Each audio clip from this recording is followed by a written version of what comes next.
Okay, so this is going to be, I think, our second attempt with Duncan on the sequence. Um, this, excellent. This is what I wanted to see out of your other one, where you go back, get him to sit and stay, go back, fix it. So that's great. Let's do that now all the time. All the time. Every single time he breaks, you go back and do that. Just one last little thing about the start line stays. When he does break and you go back and do that, what I would do, I do think what he's telling you then is that he's just testing the boundaries. He wants to see what that start line stay, if you really care or not, what he can get away with. It's okay that he's doing that.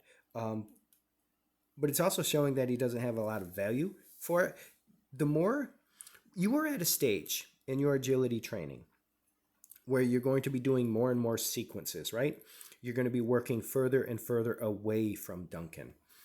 And the more that we do that, it is very, very common for dogs to want to break their stays the more we do long sequences. And that's because the further away you get, the less likely you are to give him a treat, right? So where you're standing right now, he's not getting rewarded because you're not going to go back. He's not getting a treat. So he's like, what the hell? Maybe I'll just get up. I want my treat. Because everybody starts off by treating their dog when they are sit staying. And then we start doing sequences and we stop doing that because we want to do sequences and we want to do lead outs. And occasionally some people will say, no, I'm going to walk all the way back and feed my dog. And that's okay.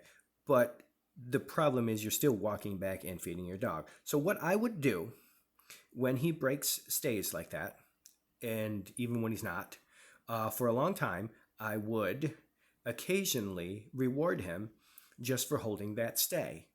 But the way I would do it is I would not walk all the way back to him.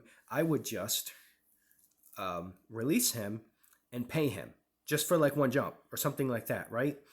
Like immediately, pretty much immediately after you release him, and then you pay him.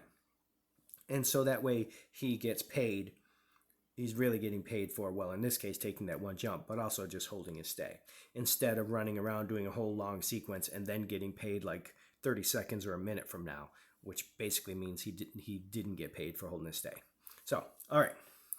So that's good. You're running with your hand behind your back again, all weird and stuff. So I already talked about that, but you're doing it there. You kind of look like a funny chicken dance with one side. So let's not do that. And now you stop doing that and you start running normal anyway. So like now you're running normal, which is good. And that's a great line to the teeter on his part and a great down. So that is beautiful. And now you're walking and acting normal. And he seems to be responding just fine. So just get rid of that behind the back thing. So this is a good performance on his end.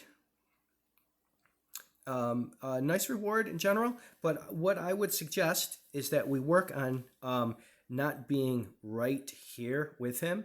I would try building some space so that way, because I don't want you to always have to be standing 2 feet from him, and now is the time to start building distance, because the more times that you're standing a foot away from him when you release him, the more you're going to have to do that, the harder it is to build distance. So I would start building distance.